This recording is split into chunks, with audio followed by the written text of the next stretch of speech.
If you are planning to travel to or from the United States at any point in 2026, it does not matter whether you are a US citizen, a green card holder, a visa holder, or even a short-term visitor. You need to pay very close attention to what I am about to explain. Right now, a new travel screening system is being rolled out at airports, seaports, and land border crossings across the United States, and this system is already changing how travelers are being processed.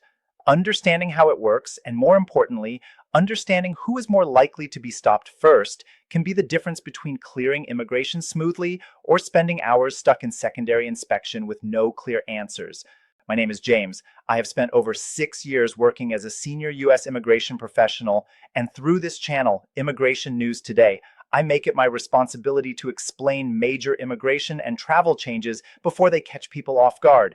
I strongly recommend that you stay with me until the end of this video, because today I am going to explain exactly what this new screening system is, how it evaluates travelers, who is at the highest risk of being flagged, and what practical steps you can take right now to protect yourself and prepare for your next trip. Let me begin by addressing something important. Whenever people hear that the US government is introducing new travel screening procedures, the immediate reaction is usually fear or anxiety. Many of you are probably asking yourselves questions like, will I be targeted? Will my past travel cause problems? Will my nationality, my visa history, or something I forgot about come back to hurt me at the airport? These concerns are completely normal, but the purpose of this video is not to scare you. The purpose is to inform you. Because when you understand how a system works, you can prepare for it. And when you are prepared, the process becomes much less intimidating. As of now, the Department of Homeland Security, working together with U.S. Customs and Border Protection, has begun a phased implementation of a new program known as the Enhanced Traveler Vetting Initiative, or ETVI. This is the most significant update to U.S. travel screening procedures since the Secure Flight Program was introduced more than a decade ago. This is not speculation. The rollout has been reported by major outlets such as Reuters, the Associated Press, and the Wall Street Journal, and CBP has released official guidance through its public communications.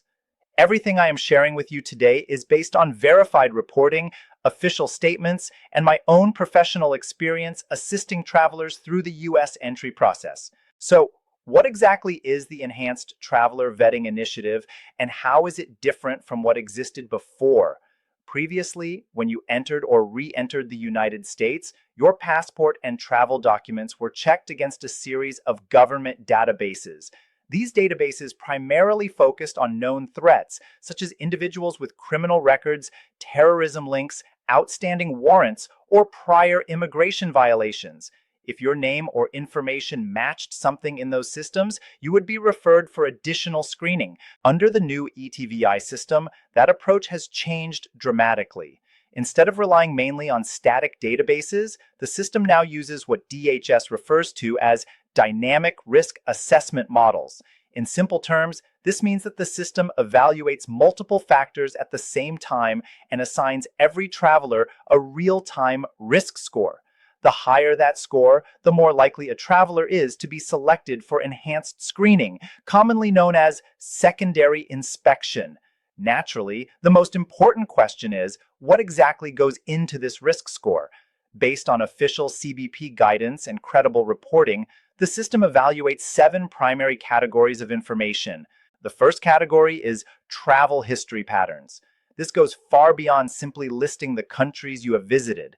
The system analyzes how you travel. It looks at whether you frequently visit countries that are considered higher risk, whether you take unusual or indirect flight routes, whether you book last-minute tickets, and whether your trips are frequent but very short. Even when each individual trip is legitimate, certain patterns can raise questions when viewed together. The second category involves document consistency and anomalies. This includes multiple passport replacements, discrepancies between documents, mismatched personal information, or the use of more than one passport. If your identity appears inconsistent across records, the system becomes more sensitive. The third category is your complete U.S. entry and exit history. This includes any visa overstays, prior denials of entry, past secondary inspections, removal proceedings, or requests for waivers or immigration relief. All of this information is now consolidated into a single profile that is reviewed every time you travel. The fourth category covers law enforcement and intelligence indicators. In addition to federal watch lists, the system now integrates certain state and local law enforcement data. This means that even minor encounters, arrests without convictions, or police reports may influence your overall risk profile. The fifth category relates to financial activity. This is one of the newer and more controversial areas. The system can consider reports of large currency transactions, suspicious activity reports filed by financial institutions, and international wire transfers. Patterns that suggest financial irregularities can increase scrutiny. The sixth category focuses on social and associative connections.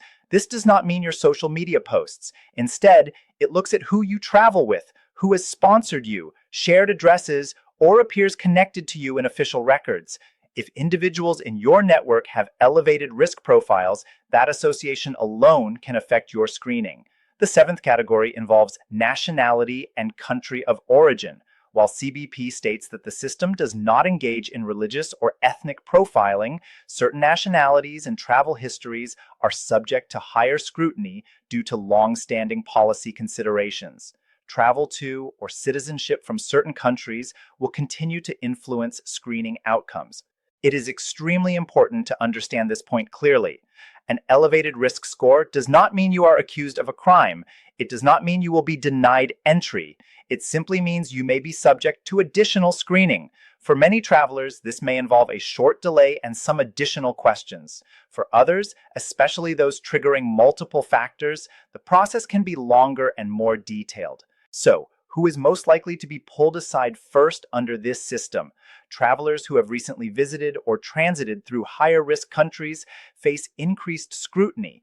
Green card holders with long or frequent absences from the US are another group at higher risk, especially under the newer 2026 residency enforcement standards.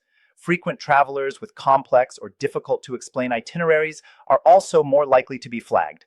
Anyone with a history of immigration violations, even resolved ones, will face heightened attention. First-time visitors from certain regions may experience more thorough screening.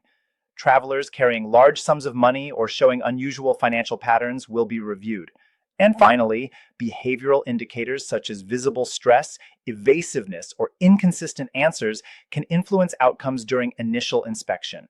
Now, let me give you practical steps you can take to prepare.